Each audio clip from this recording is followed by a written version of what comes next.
Ferguson! Yeah!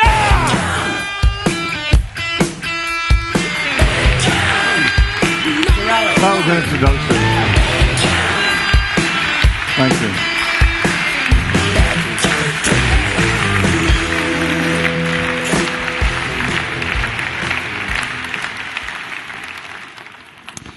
Well, ladies and gentlemen, I never got that at Old Trafford, ever.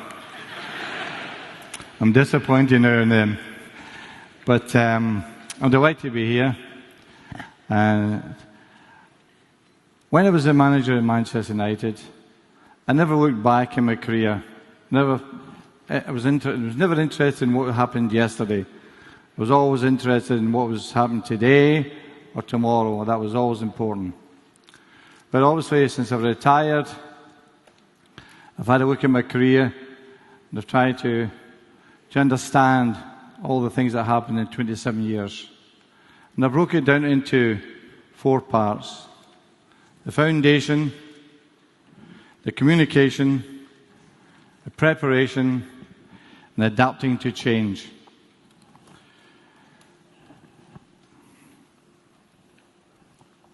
I'll need a bit of this. When I was on my way down from Aberdeen on the 6th of November 1986, a Friday morning, there was understandable, there was a trepidation, there was an apprehension going from Aberdeen, a small town in Scotland, to the biggest club in the world. And all things were going through my mind. Which players were available for the next day? How am I going to pick the team? I don't really know them, etc., etc. But I kept coming back to the one thing all the time. Build a football club, not a team. And that's what the foundation I believed in was going to have to take shape for me to get the philosophy of what I believed in all my life. Because I did it at Aberdeen, I did it at St Mirren, I was good at it. And I believed in young people. And you give young people an opportunity, it's amazing how they will surprise you. And furthermore, they'll always remember the manager who gave them their chance in football. And through that, you get an undeniable loyalty towards you and the club. And of course, we had great rewards as time went on. But at the beginning, it was nothing but hard work. And I must tell you, working hard all your life is a talent. There's no question about that. So, my assistant at the time, Archie Knox, I brought him from Aberdeen with me. We just set out to coach, trial, scout. Every Thursday we had trials in a floodlight place in Salford near the training ground, AstroTurf, every Thursday. And I thought it was always hard work. The next thing I did was bought a map of Manchester. Had it up my office wall. And I looked at it and I got the chief scout at the time, who was getting a bit old anyway. And I said, well, who covers this area? A particular scout. Who covers this area? The same scout. Who covers that area? The same scout. And in essence, what I was finding out was, with 2 scouts to cover Manchester. 1 scout outside Manchester in Bolton, a really good scout, his name was George Knight, and 1 in Liverpool, Joe Armstrong. So, in general terms, we're talking about 4 scouts covering 6 million people in Greater Manchester. We think it's ridiculous, really. And we think of when I was at Aberdeen, I had 17 scouts covering a population of 3.5 million. So, you can understand the most important piece of work was to get a scouting network, which would bring Manchester United back into the level of Sir Matt Busby's days, with his great youth system was absolutely fantastic, until the Munich air disaster, of course. But they won 5 youth trophies in a row and produced some fantastic footballers. That's where I wanted to go. That's my aim. First thing I did was I got a local man. He was actually a professor of physics at Manchester University. Les Kershaw. Energy. Fantastic drive. Great communication skills with parents. he was brilliant with them. That was a great starting point. The level and standard of player he was looking for changed dramatically. And all the scouts, I told him, I don't want the best team player in your street or road. I want the best player in your area, in your city, in your town. And we regenerated the scouting network that way. And it started to pay some dividends. And then the next step was to then fill Manchester itself, the city, with local scouts. And we employed a former player and a Mancunian called Brian Kidd, and he did a great job in terms of identifying Manchester United supporters, teachers, boys club leaders who would scout for us in that area. Because, make no mistake, Manchester City were better than Manchester United at that time in terms of scouting the local area. Ridiculous, you may think, but it didn't last long, don't worry. In fact, Ryan Giggs, when I came to Manchester United, was training at Manchester City. But put a stop to that quickly. So that desire and ambition to do something with the youth system was very, very important to me. But also you've got to remember at the time, the first team wasn't doing very well. And I had to, my main drive was to make sure that the youth level was starting to grow and the foundation was going to be strong. Now, I can understand why managers only think of the first team. It's keeping your job.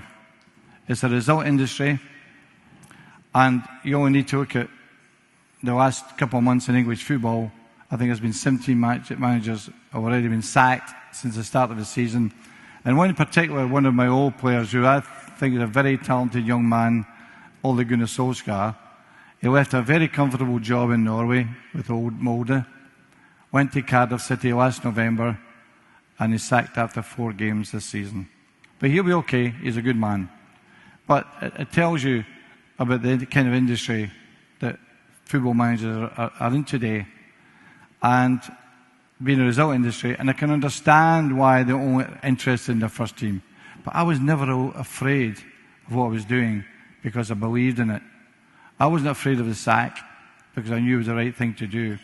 Sometimes you have to do the right thing even though results are not showing, and you need time for that. And I was fortunate that in Bobby Charlton, one of our great players who was a director now, and the chairman, Martin Edwards, also believed in it. They wanted us back to the days of Sir Matt Busby's time. And that support was important to me that someone also believed, and therefore, when things weren't going too well with the first team, the backup from Martin Edwards and Bobby Charlton gave me the time to make sure that eventually things were going to be all right, and eventually attending to the first team was going to be the next priority.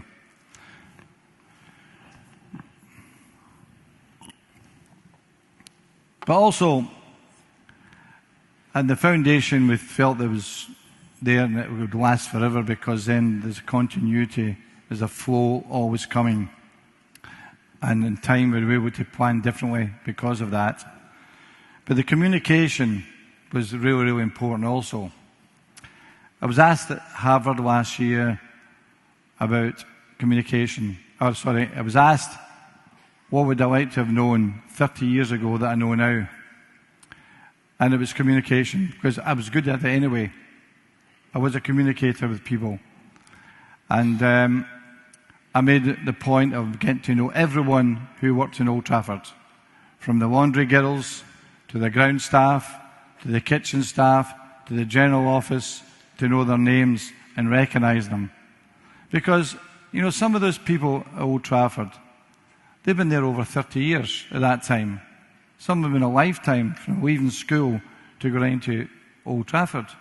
The stewards, until just recently when the legal side of it changed, they were not paid. It was an honorary position. They were passed down from grandfather to father to son. And that shows you about the love of that football club came from so many people. And to recognise people like that is really, really important. You should never dismiss the people who are working for you, to make them feel as important and have all the successes you ever have, that they are part of it.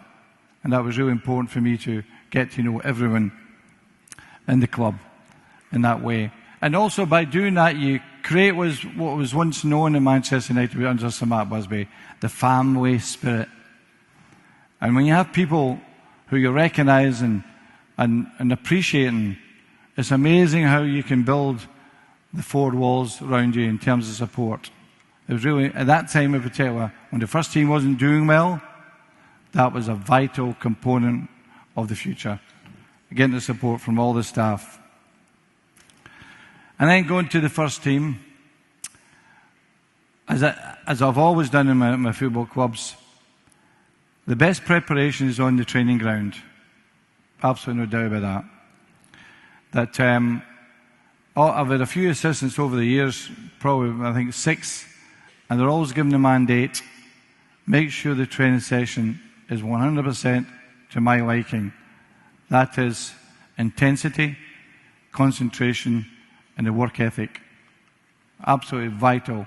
And in fairness, and I'm really proud to say that, it has never changed. So whatever happens on a Saturday has been reinforced during the week in your training sessions. And bit by bit, you could see the thing changing. And yes, there were some very important signings with Peter Schmeichel and Eric Cantona as we're going along, and some fantastic players joined us. But there's no doubt the core of the foundation gave us unbelievable backup. So that was really important. So the standards were correct. We knew that was first class. Then to team decision, team talks. Very interesting. On a Saturday, maybe back in the 90s, I would maybe have 18 players to choose from. Then later on, when the European Champions League started, it was maybe 24 players you had to decide from. So 11 again picked. Very, very difficult. Really difficult, because you're leaving out 13 players.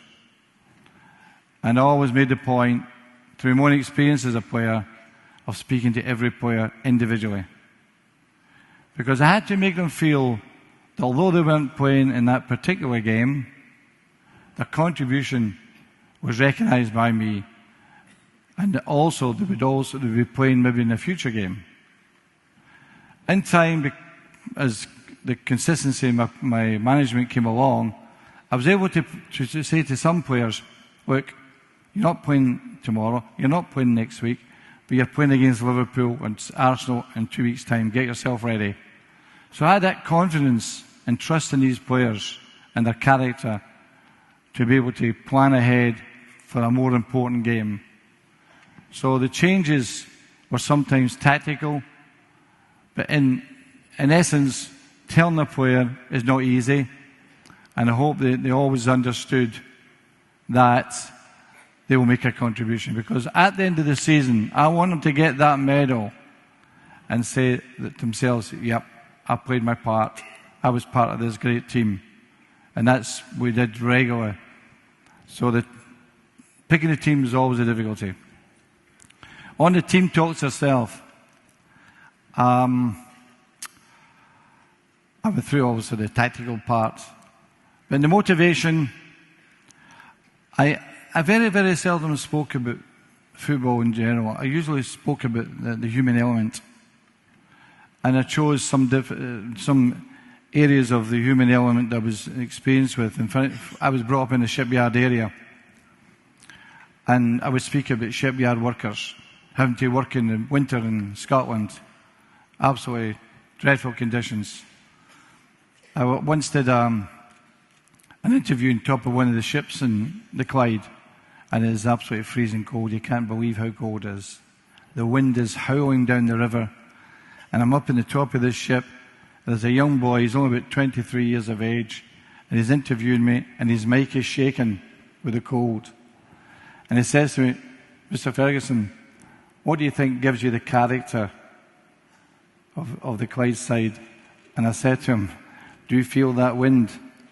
And it's so natural for me to understand people coming out of that environment and having a self-determination to do well in life through the climate. I was assistant manager to a fantastic manager, Jock Stein, who died during the football match in Cardiff in 1985. He was a fantastic manager. He was the first manager to win the European Cup, British manager, with a team from Scotland, Celtic, with the players all within 25 miles of each other.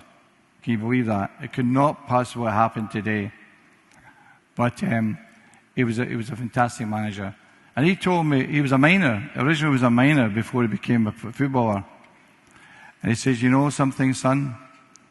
When you go down into the bowels of the earth and you can't see a thing, and then the person next to you is your best friend, because he's going to save your life if something happens." And I would tell my players about that kind of drudgery, working in conditions like that, and depending on someone. It's a sort of a teamwork. You know, teamwork is so important to footballers. And I used to look around my dressing room and I say to him, "Do you trust each other?" Out in the field is where we will find out whether you trust each other and stand by one another. And then I would speak about, I remember going to an orchestra for the first time, to an opera for the first time, and I watched the orchestra, and the conductor control of the rhythm and timing and the tempo of his orchestra. And I used that as one of my speeches with the players. And I think that what I was getting to all the time was the need to work hard in a game. Work ethic, absolutely vital. And through that work ethic, all the players I was getting in my latter years were more fragile because they're brought up differently. Their mothers take them to the school in a car. They bring them back from in a car. They take them to training in a car. They bring them back from the car in a car. In essence, they take away the walking animal. So all the players I've got in the last 10, 12 years, and I can understand why parents do, because their security and safety of their children fine. We understand that. But these players have to understand a work ethic, and a working class is so important. And all of the players, probably certainly their grandfathers and probably their fathers, come from working class backgrounds. And I had to feel confident that I'm seeing myself in terms of their character when they play for me on a Saturday. So implementing the working class mentality into them was a continuous job. I never stopped in it. And the last part of my team talk was equally important, was concentration. Absolutely vital. Anyone who's good in their life of a sport have to have the concentration to be the best. You can't be part-time at concentration. You lose it for a second, you're gone. I had this idea about buying chess sets for the team, you see? And I was going to teach them to play chess. Then I thought to myself, maybe they'll think it's a gimmick. And I'm not into gimmicks. So those chess sets are probably still at Carrington Training Ground to this day. And sometimes I regretted not using them. Because when you play chess and you don't concentrate, you know you're losing. That was the value I was looking for. But that concentration is so important in terms of being at the top end of your game. There was a great photograph, I used it time and time again, of one of my players, Brian Robson. And there's a corner kick against Manchester United, and his eyes are glazed. He's no semblance of what's round about him. He ignores everything. He's only concentrating on that ball. It's like being in a cocoon. A fantastic photograph. And that's the kind of concentration I kept on to players about. Concentration. Really, really important. So then in the final part of these key areas was adapting to change. Particularly when I got to my 60s. But in my early days at Aberdeen, I did all the coaching, did all the management around the club. And I had an assistant who said to me, I don't know why you brought me here, because I don't do anything. I said, well, come on. You take the boys in the afternoon, you take the kids in the afternoon. He says, that's not what I'm here for. I'm here as your assistant manager. You do everything. And we had an old trainer, Teddy Scott, a wonderful man. He said to me, boss, I think he's right, you know. I don't see why you should be in the hub of a training session. You see nothing. You should be at the side supervising.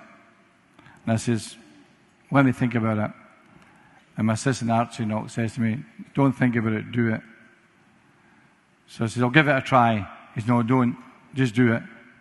And Teddy says, well, I'm going with it. Best thing I ever did. Observation. Unbelievable. You see things you don't expect to see. You're picking up the character and the attitude of players during training session. You might pick something out. You say to yourself, what's wrong with him today? Has he got an injury? Is there something wrong? Has he got the flu? How is his home life? It's amazing what you can pick up when you're observing closely. And I did that the rest of my career as a manager. Really important. But the most important change for me was when I got in my 60s, and I know a lot of young people here, but believe me, you'll reach 60s at some point, and you'll understand what I'm going to talk about. I started, because when I joined United at 43 years of age, or when I joined Aberdeen as a young man at 34 or something, they see this energy coming from you. They see you bursting with ambition, your drive, but they expect to see it all your life. So when I got to my 60s, I started to think, how am I going to retain this energy so players are not disappointed or think I'm going down the hill? And I started to analyse it in terms of the food I ate and the hours I needed to sleep. And Saturday nights were out for me. I was too knackered, I was too tired anyway. But because you're young, yeah, we've all had our nights out, into work in the morning at 6 o'clock. When you're young, you can do that. When you get older, it's more difficult. And I never wanted to look tired. I always wanted to make sure I was fresh. And every day I went into the training ground, I wanted to be fresh. So that understanding that the hours you need to sleep and the food you eat, absolutely important. And your lifestyle had to change. So in the 60s, I did that. And I think that certainly helped me in lasting out the length of time I did, the longevity I got out to Manchester United, 27 years. So one day, the doctor, we employed this new doctor, Stephen McNally. He was fantastic. And he was very forthright with me. You know, some doctors and over time and physiotherapists, they're sometimes scared to tell you their player's injured. You know, but Steve was always straightforward with me. And he came in this day and says, boss, I think we should have some sports science in the club. And I says, why? He said, well, I think we'll get improvement out of the players' performance levels and their fitness levels and their preparation, etc., etc. And I says, well, you produce a paper for me that convinces me that that's the way to go. Because I don't like gimmicks, Steve. But if you can convince me also that it's going to improve us, but even if it's 1 or 2%, I'll buy into it. So he went away, produced this fantastic paper, explaining it all in terms of GPS, etc., and agreed to do it. Absolutely wonderful. We employed a physiotherapist, a sports science man from Wyburn Rovers, Tony Strudwick, great energy, ideas, intelligent man. If you saw Carrington Training Ground in the gymnasium today, you'll be astounded. It's unbelievable. It's fantastic. And it's all down to Tony remodeling the gymnasium, putting new modern techniques in and machinery in. It's absolutely fantastic. He also developed his own team of young, energetic, intelligent young men, all keen to do well. And it is, without question, it's improved Manchester United no end. Absolutely wonderful to see that kind of improvement. And it delighted me that by accepting adapting, there was the one constant that I believed was right.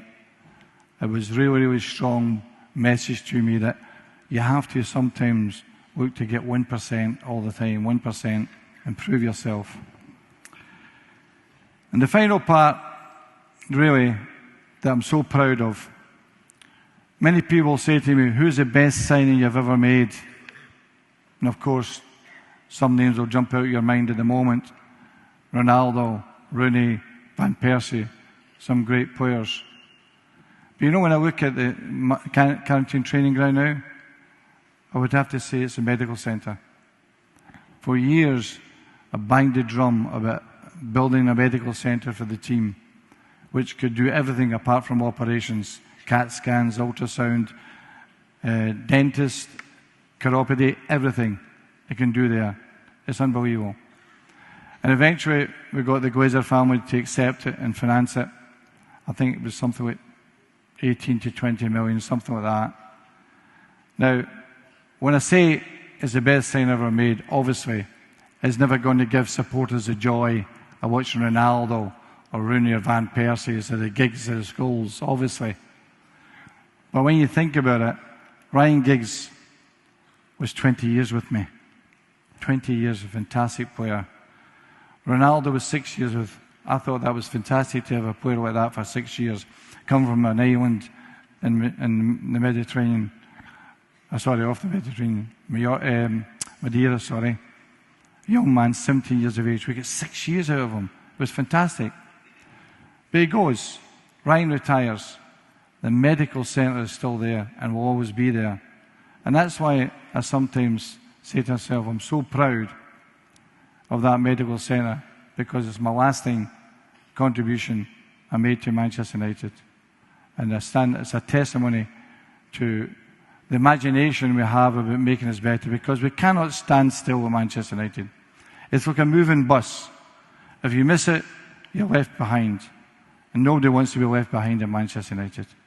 It's such a beast of a club now in terms of the brand all over the world, the romance it gives to people, the way they play their football is fantastic.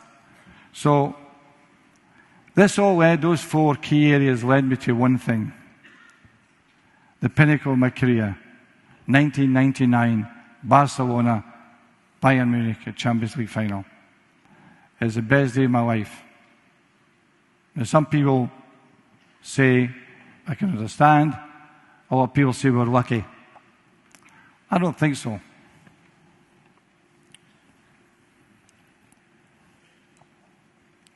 I think we won because the character of the team, as they did all season, never gave in. They just kept on going and going and going. And, of course, I thought in the first half we had a disappointing first half. I made some changes. It was very difficult because we'd lost our 2 best midfield players, Paul Scholes and Roy Keane, were both suspended for the final. 2 of the best players in Europe. So I changed the team round to try and adapt to the challenge we had from Bayern Munich. And we lose a goal after 7 minutes. We're 1-0 down at half-time. And I'm looking for that inspiration that you can give to teams in that moment. Because the first 8 minutes, you have to resolve the problems. It's why you're 1-0 down.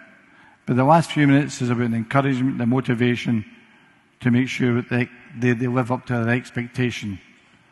And I said to him as before they went out the door, I said, by the way, if you don't win this cup, You can't touch it. You have to walk by it. You will never get near it. So you have to win it to touch it. In the second half, their attitude, their character win the day. It was the most fantastic moment in my life as a manager. People can point to many great games in Manchester United, obviously, the supporters, the players, whatever. For me, that was the pinnacle of my career. All that 13 years of hard work, coming to the club at 1986 to win a treble, which has never been done before. I doubt it will ever be done again from a British team, unless it's Manchester United, of course. But finally, you know, winning is not a science. Certainly not a science. But there are fundamentals of management you can rely on. And that is, winners build wisely, communicate effectively, prepare thoroughly, and adapt. And you do that, your team's in the best position to win. Thank you very much.